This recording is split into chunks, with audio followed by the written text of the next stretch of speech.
আসসালামু আলাইকুম প্রিয় বন্ধুরা, কেমন আছেন সবাই? আশা করি সবাই ভালো আছেন। তো আমি আপনাদের সাথে এখন শেয়ার করব B2 মাইক্রো গ্লোবাল টেস্ট এলাইজি মেথডে কীভাবে করব। তো আমরা প্রথমে ডাইল্যান্ড নিব। ডাইল্যান্ড থেকে আমরা 500 মাইক্রো স্যাম্পল নেব একটা টিউবের মাধ্যমে। তারপরে আমরা 5 মাইক্রো স্যাম্পল নেব।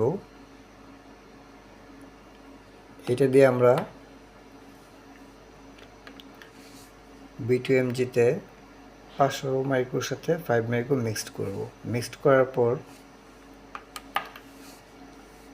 আবার আমরা আরেকটি টিউবের মাধ্যমে B2MGর ডাইল্যান্ড নিব 200 আর B2MGর ডাইল্যান্ড 500 এবং 5 মাইক্রো মিল মিক্সড থেকে আবার আমরা 5 মাইক্রো স্যাম্পল নেব। 200 সাথে আমরা মিক্সড করব। মিক্সড করে আমরা 30 মিনিট ওয়েট করব।